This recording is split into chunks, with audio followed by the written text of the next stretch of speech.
Hello, dear friends. Hello, dear friends. It's good to see you there. It's good to see you with us.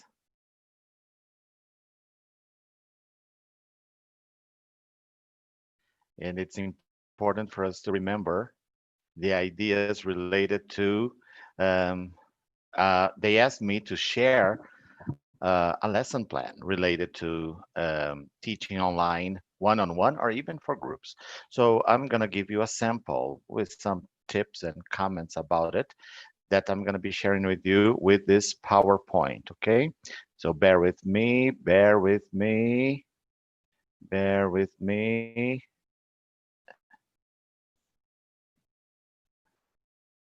There we go. There we go. So I hope that you can see it. And we're going to be working with the idea of a virtual lesson and how it develops during our class online. It can be a 1 hour class or it can be extended and it can go from pre-intermediate level and you can adapt it to use it in different levels. Okay. There you have it. Welcome to our virtual classroom. And there, I asked my students to find out something red. So they had to find something red. So it was a way for them to get up and go around and find out what was going on in their room that was red. So they had to understand the instruction and go. And it works for all levels as well. Of course, even it's a children's game, but adults enjoy doing it as well because there is physical activity.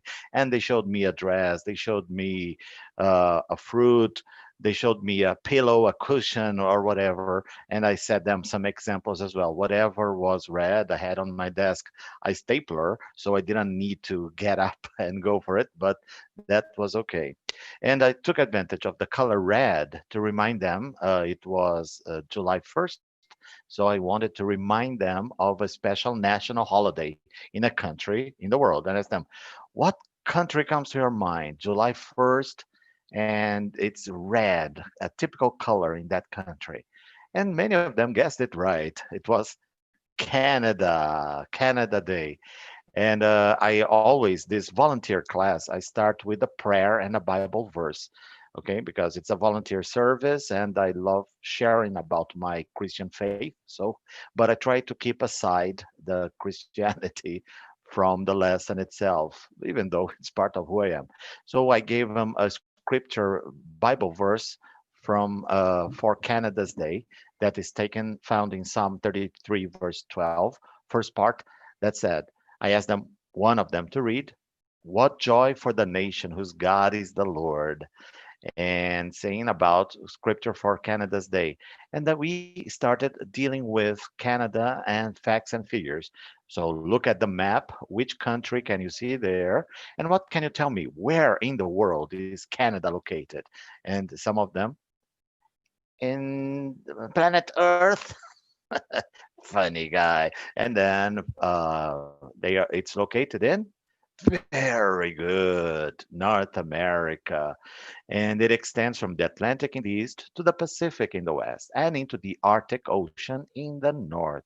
It also has common borders with the, and then some of them, the higher levels, know what common borders means, but they some of them pre-intermediate, they didn't understand common borders.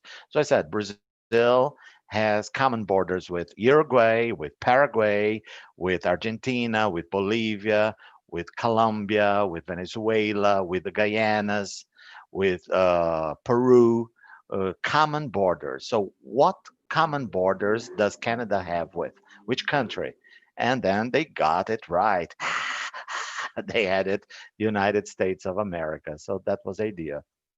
The capital is the city of, and they knew about it, but they knew the different pronunciation, not in English. So they learned the right pronunciation. Ottawa. If they say Ottawa, that's okay too. But usually in Brazil, they say Ottawa. So I told them in English, we say Ottawa. And it's located in the province of Ontario. But the largest city in Canada is, and they knew it, Toronto, or Toronto, as I hear people referring to, that's it, in Toronto, Canada, or something like that.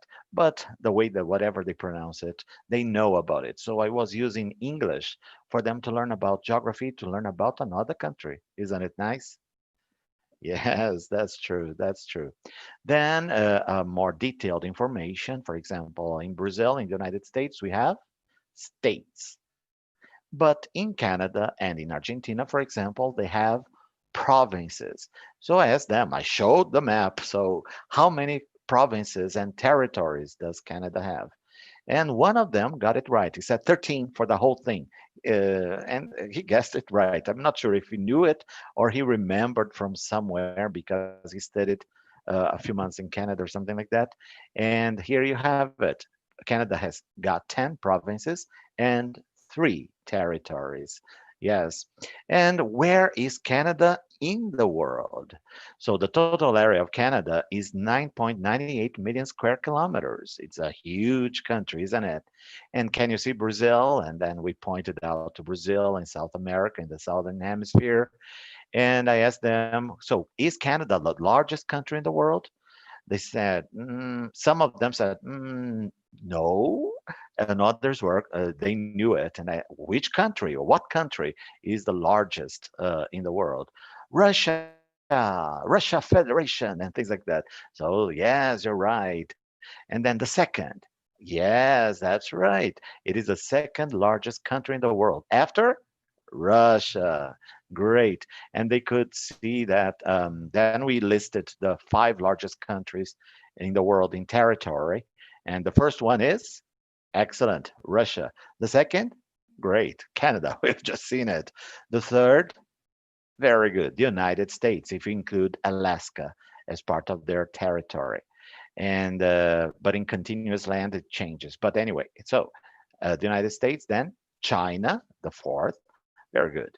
And the fifth, which is the fifth largest country in territory in the world. Very good. It is Brazil. Excellent. Then we talked a little bit about the population as well.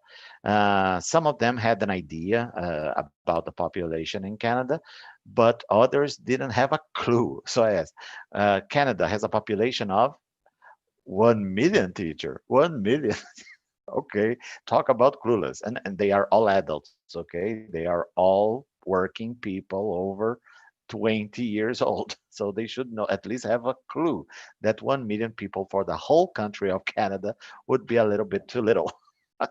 But they didn't have a clue about it. So I asked them to compare to the state of Sao Paulo because most of those students that were attending the class were in the state of Sao Paulo. So I asked them, what about the state of Sao Paulo? And many of them, they didn't know exactly how many people. So the population in Canada, according to Wikipedia, is 37.59 million inhabitants. By the way, the population, it seems that it never grows, no matter how many immigrants they get. They come, stay for a while, and then move down to the United States because how else can I explain it? Or they freeze to death. I don't know. Because I remember 30 years ago, the population in Canada was 20, 29, 30 million, and now it's only 37. So it's growing very slowly there. Or the sperm and the eggs freeze because of the intense cold and they cannot multiply because it's really something. It's very static, the population. Compare it to the state of Sao Paulo that has less than 300,000 square kilometers. It's a big area, but 44 million inhabitants, about the population of Spain, right? So it's a very crowded state. Then we had this question. The majority of Canadians live in the southern parts of Canada. Can you guess why?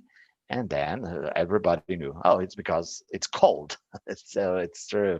It's cold. So it's sparsely populated.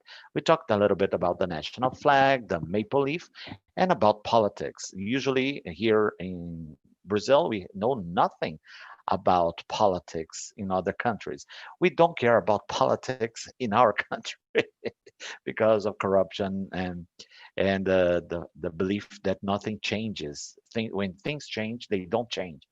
So some things never change. That's just the way it is. So we asked about Canada doesn't have and everybody got right.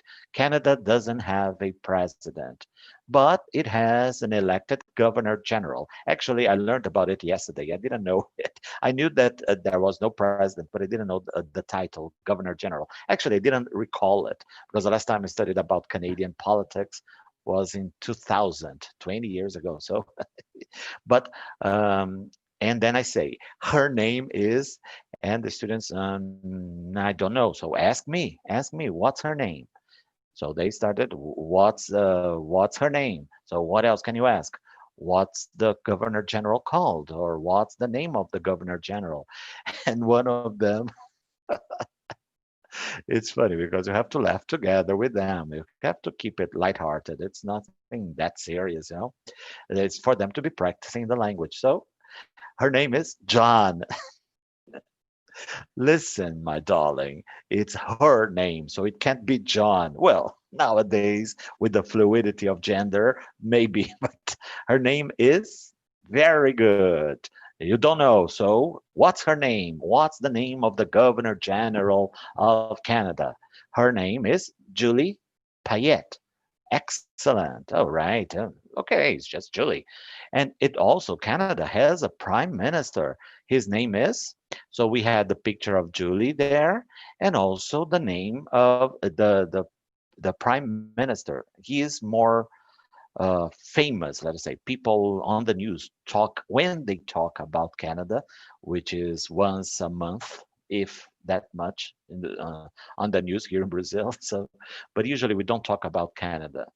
And so the United States domains the media, and then Europe, but Canada, we don't hear about it. But the prime minister, his name is, nobody knew. I guess one knew, but I'm not sure. So Justin Trudeau. Yeah. And for their surprise, many of them didn't know that. So it also is a constitutional monarchy. And the monarch is, and they were the queen, the king, and then Queen Elizabeth II. So I try to explain to them that the head of state, the monarch, is still the queen. And even though Canada is an independent country, it still has a head of state with the queen, which for me is very confusing as well. Which is very confusing. What does she have to do with Canada nowadays? But that's the way it is, as I was thinking earlier on. And then I tried to practice a little bit the idea related to asking questions because they find it very hard to understand questions or to ask questions in a proper way, right? So it was about occupation. So what questions can you ask about Julie Payette about her occupations? What does she do? Very good. What's her job? Excellent. What is her occupation? Great. What does she do? They repeated it again. So she is the Governor General of Canada. Excellent. But she was not always the Governor General of Canada. She had other occupations in the past. So ask me, what occupation? So what did she do? What was her job? So I said, well, Julie Payette is a Canadian engineer. We practice the pronunciation. And what else does she do? She's a scientist. Wow, wow. And then she is also a former astronaut. And most of them didn't know the meaning of the word former. They thought it was about formal, official. But no, no, no. Former is like she was an astronaut. She used to be an astronaut. She is an ex-astronaut. Like when you get divorced, you talk about your ex-husband, or when a president is not re-elected, he's an ex-president. So he's a former president. She's a former astronaut. And we talked a little bit about it, and they said, wow, look at that. The Governor General of Canada has all those qualifications. And what qualifications do presidents in Brazil have? So we started joking a little bit about it, but I tried to avoid politics. So I said, both sides of the spectrum, if you talk about the far right with Bolsonaro or the far left with Lula, they didn't emphasize their professional development and academic background. So, and there, the second statement was about her being the Governor General of Canada for a period. So I wanted them to use the right tense there because there was the key word. I grabbed their attention there. I called their attention to I called their attention to the since right here. So I told them, okay, so by the way, you can do that on Zoom. You can spotlight, you can draw, you can type a text, etc. So it helps you to interact with the PowerPoint presentation. And I asked them, so since, what verb tense we use when we have since usually? Very good. So use the verb to be. She has been. Yes, very good, very good. She has been Governor General of Canada since. We don't know, teacher. We don't know. Sure, you don't know. I didn't know either. So ask me the question. Now I know. I sourced it out with Wikipedia. So they go and check it out, and then they come across asking the question, how long has she been the Governor General of Canada? Very good. I said, for 3 years. So since 3 years. No, no, no. She has been for 3 years. Since, yes, you can see Luther there, our nice black cat, Luther. He's always my companion during this time here. Actually, I have to remove these things here so he can feel comfortable on his blanket. I won't disturb him. That's the thing about having a live broadcast. So it had, of course, we practiced for him to do that at this moment. So going back again, since, so we have to use the time period. Since last week, since last month, since 2010, whatever. And then they asked me, how long has she been Governor General? She has been Governor General of Canada since 2017. So about age and birth. Ask me the question about when her birthday is. And then they said, oh, where was she born? Not where, not where. I'm not first is about the time. Ah, okay, the date. When was she born? Very good. She was born on October 20th, 1963. And emphasize the idea that when you say the complete date, use the preposition on. She was born on October 20th, 1963. So how old is she now? They asked me and I asked them because I'm not going to tell you. Calculate it. And then they said 57. Well, pay attention. She was born in October. So the preposition in for the month alone or for the year alone in October in 1963, but on October 20th, 1963. So she is 56 years old. Her birthday will be in October or on October 20th. Then spouse. Is she married? Everybody, yes, of course, she's married. Well, according to Wikipedia, she's no longer married, and they didn't have the date that she got married. I don't know if she was married or she was just living together, partnership, civil partnership, whatever it was. But ask me the name of her partner, of her spouse. Then they asked the question, what's her husband's name? So they assumed that it was a man. That's a lesson for another issue. But oh yeah, by the way, about the city, where was she born? She was born in Montreal. Most of them guessed it right. It was Quebec or Montreal, they answered, and because maybe her name, Payette, so they thought it sounded French, which is. So, and the spouse, what's his name? William Flynn. Then we talked a little bit about education, the background, about not faking the information on your resume or CV, and then children. Then they asked, how many children does she have? You don't know if she has any children. So what is the question? Ah, okay, very good. Does she have any children? Excellent. And then, yes, she does. Laurier Payette Flynn. So how many children does she have? She has one daughter. I hope it's a daughter, right? And then we were talking about it. We could spend some time. And again, related this one, they all knew about the official languages in Canada. So ask me the question. What is the question? Practicing question over and over again. So it's important to repeat it. And then they said, well, Canada has two official languages. All right.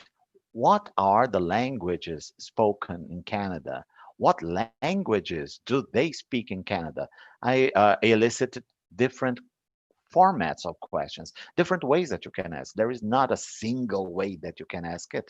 So, and then they knew it. They knew it, English and French. And what is the currency? Canada dollar, dollar Canada, and things like that. So they, when talking about currency, they knew it very well.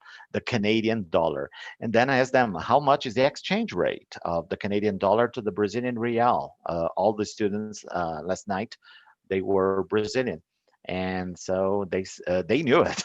Oh, it's 4.50 or something like that. It's a little less than 5 reais for $1 Canadian dollar. And then I said, oh, right, yeah, it's a little less than the US dollar, but it's still a strong currency. It's a very strong currency compared to our currency. And then we talked about the geography, the nature in Canada. I asked them to read. Canada is very mountainous. It also has around 2 million lakes and a lot of rivers. And the pictures are, of course, are breathtaking. So I was trying to encourage them to desire. Only two in the group. There were 13 students in class. Only two had already been to Canada. So the rest, they were curious about it. They were learning a lot.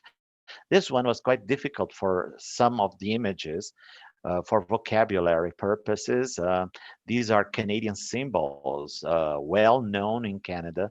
So I asked them, what is that? The first one here, the first one, I think it was a little bit tricky because it was like the students didn't know what to do with that. So I said, "Oh, it's what the Indians build as a symbol for the gods of the forest, etc." And one of them got it right. The Indian totem. Yeah. The second one is very good. The canoe. And the third, yeah, this picture symbolizes that, but it's misleading. Everybody said a crown. It's completely right. But what that we had in mind was about the regime, monarchy, but doesn't matter. And here, nobody could identify the animal. They thought it was a squirrel. They thought it was an animal that they didn't think about the beaver. And here, some of them knew already the maple leaf. I emphasize the correct pronunciation of maple. Some of them pronounced maple, and they said, no, no, it's better say maple leaf. Okay, and this one, nobody knew. No, they knew. Two of them knew the name of this animal. What animal is this? It's not a reindeer. It's not a cow. It's not a horse. What is it? Moose. Very good. Everybody knew this one. I just correct them on the pronunciation. They tend to pronounce every letter, so they wanted to say hockey. No, no, no. It's not okay. It's hockey, hockey, hockey. So you say key. You don't say money. You say money. And working with pronunciation. And why that? For them to be better understood and to feel more comfortable with the language. And the last one was a new one for me as well. I thought, oh, it's a hat or a cap. But no, it's a bonnet. Okay, it's a bonnet. Very good. And to wrap up, the idea was let's not forget the Canadian Mounted Police. What are they called? The Mounties. And they learned a little bit about it. Then I showed them a song that I learned this version. I knew already the American version of the song, but when I was getting my certification as a teacher of English as a second or foreign language at the University of York in Canada. Uh, One of the training sessions we had this song, and I was really surprised. I remember that 20 years ago that I knew the song, but with the American version, from California to the New York Harbor, from the Redwood Forest, etc. And then suddenly it was about Bona Vista and Vancouver Island. So it was a different, but not so different version of the song. And it's a great folk song for them to expose themselves to the song in Canada. So let us listen to it. Let us listen to it.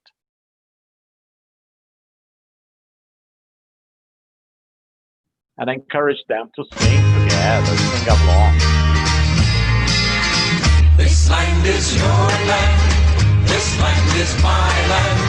From Monte Vista to the Vancouver Island, from the Arctic Circle to the Great Lake waters. This land was made for you and me. As I went walking that living of highway, I saw above me that endless skyway. I saw below me that golden valley. This land was made for you and me. This land is your land. This land is my land. From Bona Vista to the Vancouver Island. From the Arctic Circle to the Great Lake water. This land was made for you and And then we me. played the song. And to wrap up, we practiced. They had asked about it. I had asked them during the week, what grammar point would you like to review? And they gave some suggestions, phrasal verbs, usually prepositions and things like that.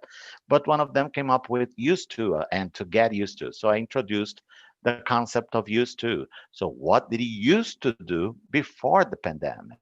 What did Julie Payette used to be before becoming governor general? And questions like this. So I gave them these examples and they started practicing. And I asked everyone to give an example about what they used to do or used to be. One said, I used to play volleyball when I was a child. I used to go to restaurants before the quarantine and things like that. So this was the way that we worked with. And for next week, we would be talking about to get used to something or to be used to something. But that's a part that we would be working with later. And we ended the class with a touch of humor, right? So life during quarantine has been difficult, but what's going to be like when we return? And many people are going to say that was the cartoon was saying, we don't eat eggs, meat, fish, dairy, or gluten. What would you recommend? And the waitress, a taxi. So, what did you used to eat before the quarantine, and what do you eat now? Are you getting used to staying home and to staying indoors and to refrain from hugging people and kissing people on the cheek, as we Brazilians like doing? And things like that. And then we worked it out and they practiced it. So it was very interesting the way that they did it. And well, this is an example then of what you can do just with PowerPoint on Zoom. And there are many more ideas. And please let me know if I can help you with other tips and suggestions. One area of Zoom that I don't like is the breakout rooms. I think they are a little bit clunky and clumsy to be navigating as a teacher from one room to the other. So you cannot hear what the other room is doing. You have to go in there. So I haven't had a very good experience with that. But let us learn how to use it. That's it. Thank you so much